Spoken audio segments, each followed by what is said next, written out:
The death of Ivan Ilyich isn't solely about dying.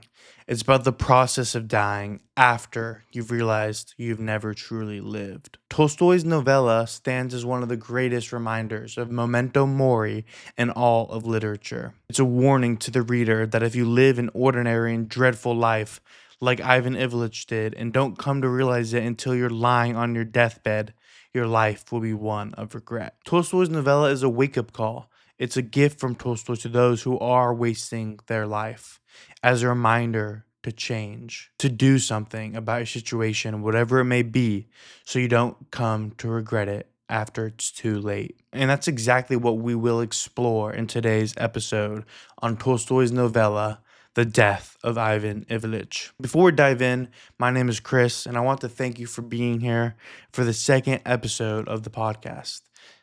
Make sure to subscribe on YouTube, follow me on your podcast player of choice, and finally, make sure you share this episode with a friend who you think would enjoy it. So with that said, let us begin. I really hope you enjoy, and if you haven't already listened to the first episode of the podcast, which is on Fyodor Dostoevsky's Crime and Punishment, I would highly recommend watching that one as well. So with that said, let's begin. Part 1. Tolstoy's relationship with death. Until recent times, it was quite a normal thing for families to experience death firsthand. It's become a strange thought that for 99% of human history, death was a common part of family life. Now, in the 21st century, you can reach adulthood without ever seeing someone die. Needless to say, we are extremely fortunate to live in a time like this, a time where death isn't always on our minds, a time where we're not forced to ponder on the idea of mortality. Fortunate, no doubt, but a culture that generally avoids talking about mortality, that avoids even thinking about it, to that I say unfortunate. Leo Tolstoy, from a very young age, was instilled of the particular fragility of human life. Tolstoy's childhood was badly affected by the death of his mother when he was 2, his father when he was 9, and his devoted grandmother when he was 10. He saw men shot or blown up on the battlefield, watch a man die under the guillotine blade in France, sat with his brother until he died from consumption, and on top of all his death, five of his children did not survive childhood. It is no wonder mortality would become one of Tolstoy's most persistent themes, and it is no wonder he encapsulated death so well on the page. In 1860, Tolstoy's brother Nikolai died at the age of 37, just 5 years older than himself at the time. In a letter to his friend, Tolstoy gives us one of the best descriptions of a deathbed he's ever given us. I won't recount the letter here, but if you'd like to read it for yourself, it's on page 156 and 157 of A.N. Wilson's biography of Tolstoy. But the reason I bring this up is that through all the death Tolstoy experiences in his lifetime, not a single feeling escapes him. Tolstoy's power for artistic sympathy is intensely unparalleled to any other writer of any other time. And it's not just in this letter he can recount death. He does so many, many times across his works, including the one we're discussing today, The Death of Ivan Ilyich. He does this because, in the case of his brother dying, he is Nikolai on the deathbed. Again, not a single feeling escapes the novelist, and during the death of his brother Nikolai, he is not contemplating his brother's death, but instead he's contemplating his own. So let's talk about the structure of the novella. Barely 100 words into the novella, we are told Ivan Ilyich is dead, and the title of the novella is The Death of Ivan Ilyich. Tolstoy begins his novella at the end and eliminates any expectation of suspense. From the very beginning, even from before we open the book, we know the main character of the story will die. Some readers may think, what is the point of continuing on to finish the story if we know what happens? Clearly, the interest must lie elsewhere, since Tolstoy spends no time entertaining doubts about the protagonist's fate. I believe Tolstoy structured his novella brilliantly, and I think about it in 3 parts. The rest of this episode will be broken up into the 3 parts of how I think of the novella, chapter 1 being the first part, titled Remember You Will Die. Chapter 2, all the way through chapter 10, makes up the second part, which is titled Don't Waste Your Life. And chapters 11 and 12 form the third and final part, which I titled death. Part 1. Remember, you will die. Chapter 1. So I'm going to read a couple paragraphs from the very first page of the novella. So here we go. In the large law court building during an adjournment of the Milvinsky trial, the members of the bench and the public prosecutor had come together in the office of Ivan Yegorovich, and the conversation touched on the celebrated Krasovsky case. Fyodor Vasilyevich argued vehemently that it was beyond their jurisdiction. Ivan Yegorovich had his own view and was sticking to it, while Fyodor Ivanovich, who had kept out of the discussion at the outset and was still not contributing, was pursuing a copy of the Gazette, which had just been delivered. "Gentlemen," he said, "Ivan Ilyich is dead." "Is he really? Here you are. Read it for yourself," he said to Fyodor Vasilyevich, handing him the paper, fresh off the press and still smelling. There was an announcement within a black border.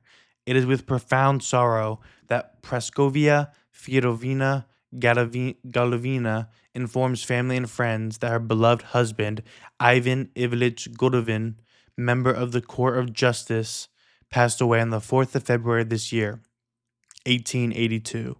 The funeral will take place on Friday at 1 p.m. And I'm sorry if I butchered those names.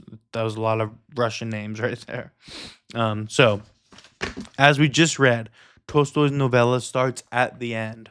He starts by announcing that Ivan Ilyich is dead. The rest of the chapter follows Fyodor Ivanovich, one of Ivan Ilyич's oldest and closest friends. And what we follow and what we're shown, I find truly heartbreaking. All of Ivan Ilyич's closest friends aren't grieving over his death. To them, it's more of a disturbance in routine. Instead of playing cards, they'll have to attend tedious social obligations and worry about who's going to take the dead man's position at work. I'm going to read a passage I find terribly saddening, but it renders a perfect image of what went through Ivan Ilyич's friends' heads after his death. Apart from the speculation aroused in each of them by this death concerning the transfers and possible changes that this death might bring about, the very fact of the death of someone close to them aroused in all who heard about it, as always, a feeling of delight that he had died and they hadn't. There you have it. He's dead, and I'm not, was what everyone thought or felt. But his closest acquaintances, Ivan Ilyич's so-called friends, couldn't help thinking that they would now have to fulfill some tedious social obligations, such as attending the funeral and calling on the widow to express their condolences. Continuing on with the chapter, Fyodor Ivanovich visits the dead body and the widow, and in both situations he isn't quite sure what to do, and so he robotically decides to make the sign of a cross. After he fulfills his social obligations and begins taking his leave, he runs into Ivan Ilyич's servant, Gerasim.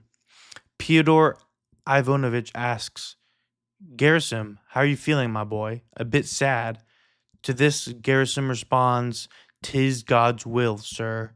'Twill come to us all." Without thinking about it, Fyodor Ivanovich sets off to play a game of cards with his friends. In my understanding, the opening of the death of Ivan Ilyich and the purpose of Tolstoy opening the novella in the end all comes down to what Gerasim says to Fyodor Ivanovich. "'Tis God's will, sir. 'Twill come to us all." Tolstoy wants to remind us that we too will die, and he wants this thought to ruminate in our minds while we continue to read the story of a man who rather wasted his life. Part 2. Don't Waste Your Life. Chapters 2 through chapter 10. We're introduced to Ivan Ilyich as a man whose life had been ordinary and dreadful in the extreme. We're told that during his youth, Ivan Ilyich was considered the phoenix of his family, and a quick passage that describes him and his upbringing is, as a student, he was already the kind of person he remained for the rest of his life. A capable man, cheerful and kind, sociable and convinced of the need to follow the path of duty, duty being anything so designated by higher authority. Boy and man, he had avoided toyism, but from his earliest years, he was like a moth to the flame and being drawn towards people in authority. He assumed their mannerisms along with all their philosophy of life, and he was on good terms with them. And so Ivan Ilyich graduates law school, gets a well paying job, and sets himself up nicely in the beginning of his career. He then meets his future wife, Praskovia Fyodorovna. He gets married not necessarily because he's in love, but rather because he was pleased with himself for acquiring such a wife. At the same time, he was appealing to his superiors and seeking approval from society. And so, as time goes on, married life proves to be not as pleasant as Ivan Ilyich may have expected. Ivan Ilyich and his wife grow more and more apart after they are transferred to another province for his work. Living expenses go up, and two of their children die. Praskovia blames her husband for all the setbacks they are suffering. Most of their conversations end in disagreements and arguments.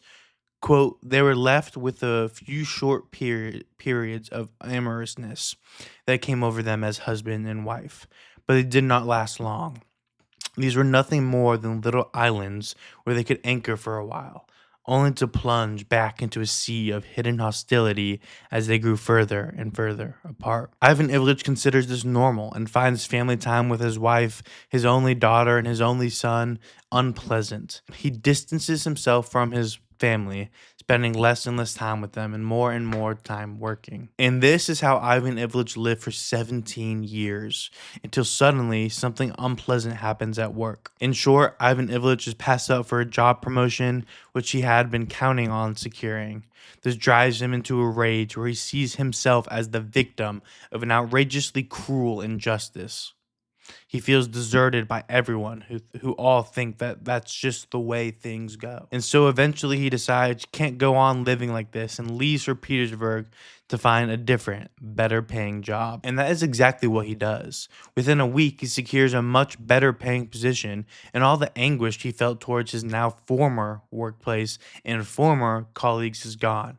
He's a happy man. He returns to his wife in a blissful spirit, announcing how celebrated and honored he was in Petersburg. His wife listens joyfully and is eager to move to the city, and this is the happiest they have been as a married couple in a very long time. Ivan Ilyich then gets his affairs in order and sets off for Petersburg.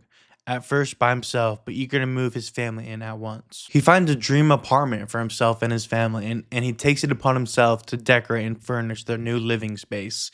And we're told that the way he decorates and furnishes is the way that appeals to all people who are not actually rich but who want to look rich. But all they manage to do is look like each other. His arrangements look so much like everyone else's that they are unremarkable, though he sees them as something truly distinctive. And it's while he's so caught up in decorating that we're told he climbs a stepladder to show a dull-witted upholsterer how to hang the draperies. He slips and falls. Though he is strong and agile enough to hold on, all he does is bump his side on a window frame knob. The bruised place hurts for a while, but it soon passes. Let's pause here for a moment because this scene is very important in Tolstoy's message. We can see Ivan Ilyich is living for social approval. He wants to be accepted by others so much so he would rather seem like everything in his life is acceptable and prestigious rather than it actually being so. In this message, anyone who openly reflects on their lives can see themselves being one way or another like Ivan Ilyich. We are all trying in some aspects to fit into the socially acceptable, and in today's world it feels like we're all competing for who's more successful, for who's the happiest. And we end up trying to make the most money or finding happiness for the wrong reasons, which is why, while Ivan Ilyich is trying so hard to fit into what he thinks will show society he is happy and successful, is when Tolstoy shows us his fall, which at first seems like nothing, but eventually will catch up to him and cause his demise. The scene depicts the tragedy of Ivan Ilyич's life on a miniature scale. He spent decades pursuing what he thinks will make him happy, the right job, the right wife, the right furniture. But he's actually just following a script written by society. He's living the life he thinks he's supposed to live, not the life he actually wants to live. Tolstoy isn't subtle here. He's telling us the pursuit of social approval, of keeping up appearances, of living for others' opinions, this is what kills us. Maybe not physically, but it kills us spiritually. Ivan's physical death from the bruise is just the outward manifestation of a life that was already dead inside. So his family moves in, and life in Petersburg begins exactly as Ivan Ilyich had hoped. He establishes a routine, work in the morning, a pleasant dinner, an evening of cards with friends. Everything is proper, pleasant, and decorous. Life is good. But then the pain returns, that dull ache in his side. At first, it's nothing, an odd taste in his mouth, a discomfort on the left side of his stomach, but it persists, and gradually it gets worse. Ivan Ilyich begins visiting doctors, and he realizes that the doctors treat him exactly the way he treats defendants in court. There's some air of importance, the same professional detachment. The doctors are concerned with questions. Is it a floating kidney or appendix? But not with the only question that matters to Ivan. Am I going to die? And so the pain intensifies. His temper worsens. He becomes irritable with his family, who grow increasingly annoyed with him for ruining their pleasant life. Praskovia suggests he's not following the doctor's order properly, as if his suffering is somehow his own fault. And so Ivan Ilyich grows more and more isolated. He spends his day on the sofa, facing the wall, consumed by the pain and by a terrible gnawing question. What if this is serious? What if I'm dying? His colleagues at work notice something is wrong but say nothing. His family tries to maintain the fiction that everything is normal, but that he's simply not taking care of himself properly. No one will speak the truth, except Gerasim. Gerasim, the young peasant servant, is the only person who doesn't lie to Ivan Ilyich. When Ivan asks if his condition is serious, Gerasim simply says, "We all have to die someday." Gerasim holds Ivan's legs up at night to ease the pain. He does this cheerfully, without complaint, without pretending that Ivan isn't dying. And in Gerasim's simple, honest presence, Ivan finds his only comfort. Okay, so why is Gerasim different than everyone else? Why is Gerasim the only one capable of soothing Ivan Ilyich while he faces death? It's because Gerasim hasn't forgotten that he's mortal. He's a peasant. He lives closer to the earth, closer to the realities of life and death. When he says we all have to die someday, he's not being dismissive. He's stating a truth that everyone else in Ivan's life has spent their entire existence trying to avoid. Gerasim can look at death directly. He doesn't need to pretend it isn't happening. And because he doesn't lie to Ivan, because he treats Ivan's suffering as real and natural, he's able to offer genuine compassion. And here's what Tolstoy is trying to show us: authenticity and compassion go hand in hand. You can only truly care for someone when you're willing to face reality with them, not maintain comfortable fictions. And so the pain continues to worsen. Ivan's professional life collapses. He can no longer concentrate at work. His family life, already hollow, becomes unbearable. Everyone around him is annoyed by his illness, resentful that he's disrupting their routines. And Ivan begins to think.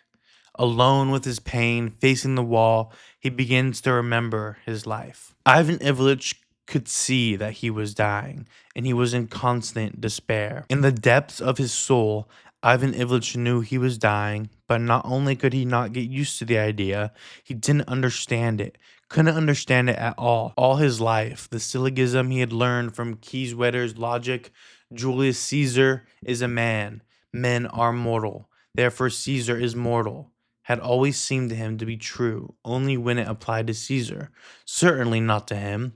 There was Caesar the man, and man in general, and it was fair enough for them, but he wasn't Caesar the man, and he wasn't man in general. He had always been a special being, totally different from all others. He had been Vanya with his mama and papa, with his toys and the carriage driver, then little Katya, with all the delights, sorrow, and rapture of childhood, boyhood, and youth. And then skipping a couple paragraphs. Yes, Caesar is mortal, and it's all right for him to die, but not me, Venya, Ivan Ilyich, with all my feelings and thoughts. It's different for me. It can't be me having to die. That would be too horrible. But Ivan Ilyich will eventually come around to realize that he too is mortal. And as this realization sinks in, another thought begins to torment him. What if my whole life has been wrong? He tries to push this thought away. He thinks it's impossible. His life had been proper, correct, approved by everyone. He did everything right. He advanced in his career, married appropriately, decorated his home tastefully. How could it all have been wrong? Part 3, Death. Chapters 11 and 12. The final 3 days of Ivan Ilyich's life are spent screaming.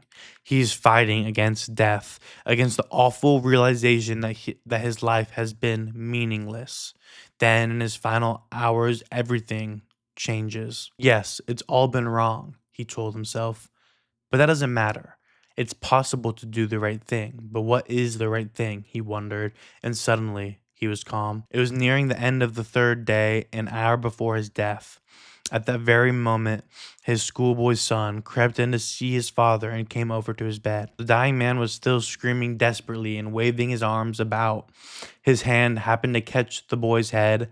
The boy took hold of it, pressed it to his lips, and burst into tears. This was the very moment when Ivan Ilyich had fallen through and seen a light, and it was revealed to him that his life had not been what it should have been, but that it could still be put right. He was wondering what the right thing was, and he had calmed down, listening. Now he could feel someone kissing his hand. He opened his eyes and looked at his son. He felt sorry for him. His wife came over. He looked at her with her mouth open and the tears not wiped away from her nose and cheek. She was looking at him in despair. He felt sorry for her. Yes, I'm hurting them, he thought. They feel sorry for me, but they'll all be all right when I'm dead. He wanted to tell them this, but he wasn't strong enough to get the words out. Anyway, no good talking. Must do something. He looked at his wife, motioned to their son, and said, "Take him away. Sorry for him. And you," he tried to say, "forgive me," but it came out as, "for goodness." Too weak to correct himself, he waved his hand, knowing that he who needed to would understand. And that's when Ivan Ilyich stops fighting. He stops asking why and accepts what is. In that acceptance, something remarkable happens. The pain doesn't disappear, but the fear does. Death, which had seemed like a terrible black sack into which he was being forced into, suddenly loses its power. And then he realizes there is no more death. Death is finished. "He's gone," someone says beside him. He hears these words and repeats them in his soul. Death has gone. He draws in a breath, stops halfway through, stretches out, and dies. And so to wrap it all up, this is the warning Tolstoy is trying to prepare us for. Don't waste your life. And don't wait until you're on your deathbed to realize it. And this warning is timeless because even today, we waste our lives falling into the same cage Ivan Ilyich was trapped in until his death. Because we're still doing what Ivan did. We're still living for appearances. Maybe we're not decorating apartments to impress colleagues, but we're curating Instagram feeds. We're optimizing our LinkedIn profiles. We're chasing promotions we don't really want at jobs we don't really love because that's what we're supposed to do. We're still playing cards while our friends die. Metaphorically, of course. We're still going through the social motions, maintaining the fiction that everything is fine, avoiding the uncomfortable conversations. And we're still avoiding thinking about death. In fact, we might be better at avoiding it than Ivan's generation was. Because death happens in hospitals now, behind closed doors. So we don't see it, we don't talk about it. We have an entire industry devoted to making dead people look alive at funerals. But here's what Tolstoy understood. Avoiding death doesn't make us happier, it makes us less alive. Because when we don't confront our mortality, we don't confront the urgency of living authentically. We sleepwalk through life, doing what's expected, following the path of least resistance, until one day we're asking, what if my whole life has been wrong? All right, so that's the episode on Tolstoy's novella, The Death of Ivan Ilyich. I really do appreciate you listening. And please consider sharing this episode with a friend so we can reach more people. And make sure to subscribe on YouTube, or if you're on your podcast player, follow on whatever you're listening to on. And yeah, I'll talk to you guys very soon.